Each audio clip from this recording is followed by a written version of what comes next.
Hey friends, welcome to this video. It's going to be all about my preschooler and what curriculum we used this past school year with him.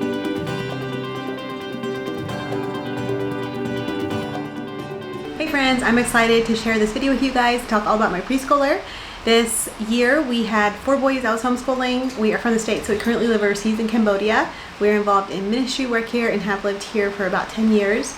And so I'm just going to go ahead and dive right in. So we were finishing this up. It's kindergarten prep. We had done the preschool one already last year, and so we just finished this up. This is a really great program. It comes with a folder of different games with the pieces and stuff from the Good and Beautiful, and I highly recommend that. Actually, that might have just been with the preschool one. I don't know if that was for this. This comes with its own games, I believe, in the back. Yes, that is correct. Back here. Okay, and flashcards. So we did that and finished that up pretty early on in the school year. And we also did CLE, Christian Light Education, their kindergarten 2. We had done kindergarten 1 before at the teacher's manual. And then these here are just little light units, and they don't take very long to work through. And he enjoyed that. This here has like stories and stuff you read to them, and then comprehension questions. And it's got like math, beginning phonics sounds, a lot of like compare, find the different, find the one that's different. I don't know, introducing them to all the things that they should know. It has kind of like a Bible section to it, a character quality section to it. Yeah, it covers all of it. It's a really great program, and I would definitely recommend it. Okay, and then we also did these little books from JDA, preschool writing and preschool literacy, and we also did, there's a math one, which we did so early on I don't have anymore. These 2 here we didn't quite finish up. He can easily do them. It's just that it's so easy that it's almost like he doesn't need to do it necessarily. I just haven't gotten rid of them because they're not quite finished. We may pull it out someday, we'll see. And then we also did Go for the Code, B and C. We had done A earlier on, and then I have the teacher's manual back here. I don't really use the teacher's manual. You wouldn't need it for this, but this is just more phonics work and teaching more letter sounds. Okay, moving on. We are working on the kindergarten math prep. This is also by JDA. I got the PDF and printed this one myself. This is like the second book of math. Like I said, we did the first one. We're not done with this one. He could easily do it. It's almost like busy work, and it's kind of pointless. And at the end of the school year, he has kind of just, if I ask him, like, let's do your school, like, he just wants to do the bare bones and be done and go. And so stuff like this we've just skipped. So it's not done. So I have a tag up here. I don't know if we'll finish it or not, but it's a great thing. We should have done it a little bit earlier on before he's like past it. But we are working on the Good and Beautiful Math K, and this is really easy for him. We'll probably finish this up soon. And then I'm not sure which math I want to move on to. I do really like the Good and Beautiful Math, but I also kind of want to try out Math with Confidence for 1st grade to see what that's like. I don't know. I'm not sure yet. What do you guys think I should do? This child has no difficulty learning. He's just very action oriented, and he likes to move, and it's really hard for him to sit still. He's just a typical little 5-year-old boy. And I guess I could be like Rachel and do 2 math curriculums because I really like this one here, but I also really want to try out Math with Confidence. So I don't know what we'll do yet. I'm still trying to decide. I'm a little torn because I think he really would like the games. So I'd like something that has games, but I don't like how Math with Confidence is all black and white. I think for this child, like the old version of the Good and Beautiful Math would have worked really well for him. And I have one in storage that was saved from my twins that I never used with the kit from the old Good and Beautiful Math. So I may pull that out and do it with this child because I think he would really like it. It's colorful, but also has lots of games. The only bad thing is the lessons do take a little while, and this child is very action oriented, so I don't know, we'll see. I have several options of what I could do with him. I also have an old Abeka math book for 1st grade, so I could do that with him too. I don't know, what do you guys think? Should I do Abeka, the old Good and Beautiful Math, the new Good and Beautiful Math, or Math with Confidence for 1st grade? Along with the Good and Beautiful Math K is this math box, and this is so cute. It's so precious. It comes with these little blocks, 3 little cars, little sticks, and little game pawns, and it has, in the course book, it tells you what to do with these. It has like little roads sometimes you have to drive the cars on and do different activities with them, and of course he loves it. What little boy wouldn't? What little child wouldn't? And then also with Good and Beautiful, they have you memorizing like a parent's phone number, and he already has his dad's phone number memorized, and it's so sweet. It will have them listening to songs for like learning days of the week, and yes, we have a new addition to our schoolroom. It's a parrot, and she is friendly parrot, and she likes people. She likes to come sit on my shoulder. While we're doing school, she'll come and land on her head, stuff like that. It makes it interesting because she does occasionally poop. She's not potty trained. But for language arts, we are doing the Good and Beautiful Math K. And he is about lesson 20 or so in here, and it's going good for him. It is a little bit hard, so I'm not rushing it, I'm not pushing it, we're just taking our time. You're gonna leave? Oh, go in the back of the chair? Okay, he's back there on the chair. So we don't always do a lesson in here when I do school with him.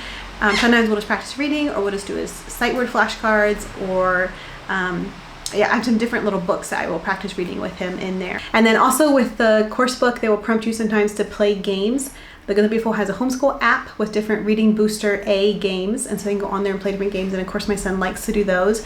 It also has some songs, like for learning the vowels, their names, and the short sound, long sound, and days of the week, months of the year, songs like that. And it prompts you in the course book when to go and do those, and I think those are really helpful and just makes it fun and interactive and easier for the kids to memorize facts like that. And since he is still not officially in kindergarten, we're not in any rush to move through this. I did print this myself, by the way, and this cover is left over from a real book from the Good and Beautiful that I had done with an older son, and I just tore the cover off and put it on here so it looks nice, but it is something I printed and bound myself. And then to go with it, language arts, we have the Reading Booster A book set, which is the kindergarten one. It is 20 little books, and it prompts you in the course book when to read them, and it goes along with whatever you're learning phonetically. And we have 2 readers to go along with it. It's my first African reader and my first nature reader, and these also go along with exactly the phonograms you're learning in the course book, and so they correspond.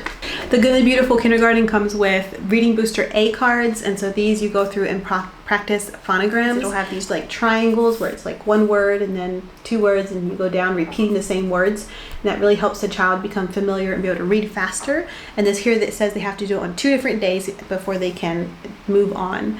So I am reusing this. I'd used it with my son who's in 1st grade. I'm now using it with my kindergartner. So my son who's in 1st grade, he would put the original correct sticker on in the background, and then with this son we're just adding a star sticker on top, because why not? It works. And then for the sight words, I either write the sight words on index cards like this, so we have them, or I have some like right brain flashcards from Christian Light Education that has the word with a picture and a sentence on the back, but it doesn't have all the same sight words that like the Good and Beautiful has. So it has, Christian Light Education has some of them, and then the ones it doesn't have, I write on an index card. And then this year we also did the Curious Kinder, and this is by Rachel from 7 and All. She has a YouTube channel in here and a homeschool curriculum company called Where'd You Learn That Homeschool. And so you can buy stuff, PDFs from her website, and print it yourself, and they're very reasonably priced. So I got this printed here locally. What they do is they duct tape it and put big staples inside, and so it's very cheap and expensive, and the inside is black and white. So it's a literature-based program. This is the teacher's guide, and it tells you exactly what to do when, and it has different stories you read and animals and stuff, and she has links for the QR code, and then with the different things you're going to do for each week. And a lot of the books you can find on YouTube as Read Aloud, so that's nice for me when I have limited access to picture books. And we are not quite finished with this here. We also did Sunlight, their Core P, like the preschool one, so we had quite a bit of reading we were doing. So we finished the Sunlight one, we did that one at bedtime, and then this one here I was trying to do during school, but we just didn't always have time. So we will keep working on it during the summer. You can see my tag here, we're not quite done. But yeah, we really enjoyed it. There's nothing wrong with it. I just had a lot on my plate and wasn't able to get to everything. One thing I forgot to mention with the Curious Kinder, it has a Bible section to it, and it has these timeline cards for the Bible stories that you're learning. And I don't have the Bible book that is for the Bible thing that she recommends in the book, but Sunlight had the Bible stories, and we kind of did it chronological. I believe it was slightly different stories sometimes, but I think it was chronological. Anyway, so we are going to try to keep working on this and memorizing this timeline. We have not gotten too far with this yet, but I really like the idea behind it. And like I mentioned, we did Sunlight Core P. This is for ages 4 and 5. I did it with him and his older brother who was in 1st grade. And you guys are probably familiar with Sunlight, but the way it works is it has your chart for you of what you need to do exactly. This is a 4-day week program, and it just goes through, there's a Bible section, a read aloud section, pre-writing and writing. So this taught like letter sounds, which my son already knew his letter sounds, and he knows his numbers really well too. So this part we skipped and did it at his level, did letters and numbers at his level. Yeah, the pre-math and the science we did, and then additional subjects. We did most of that. Like it will have like a song and sometimes cutting practice, the first 1,000 words, different things like that. It also has developing the early learner, and we had done those last year already, so we skipped that because we already did those. So I'm not going to show all the books that came with Sunlight P. If you want to see all of them, I show them in my first graders curriculum. What we did this past year for him for first grade, you can go watch that. But just a few. This was like 101 Bible Story. This was the first like read aloud chapter book that we did with him, and he was 4 and 5 this past year. My preschooler, he really enjoyed it. So it has some pictures, but also a lot of words, and I would read it aloud to them at bedtime, and it's just this little girl, and she gets in all kinds of adventures and mischief. This is some more of the short stories that we read aloud. These here are like some missionary stories. So yeah, we really enjoyed it. We have access to a small library at a school here, but it is really nice to have these books here to read aloud to my boys also. And then we are also part of a homeschool PE group, and we meet on Mondays, and so my preschooler is part of that, and he loves doing what his big brothers are doing. They have it divided in different age groups, and he goes with his age group and really enjoys it. Okay, and then one area that I didn't do so well in this past school year was I was going to do Dental and Classical Primer. We did not get this done. I had too many other literature programs on my plate. I was hoping to do this one especially with my first grader, and I think we got like 2 weeks done, and then I realized I just had too much going on, and so I hit pause on this, and we will work on this one over the summer. So now that we're done with their Sunlight, we'll probably work on this doing it at bedtime, and I'll mostly do the read alouds. And some of the books we already read just for fun, and so I think we'll go through this pretty fast because yeah, we've already read some of the books. Like I said, this is one of the books that we already read. It's the complete Bramley Hedge story, and it's got beautiful pictures in it. I just love the pictures in this book. And so we already read most of this book. It might be like the last chapter or so left. But look at that. Yes, so the pictures in here are really, really pretty. So yeah, so I'm really happy with this, my son, and teaching him and what he has learned this year. I think that going from like preschool to kindergarten is just one of the funnest ages.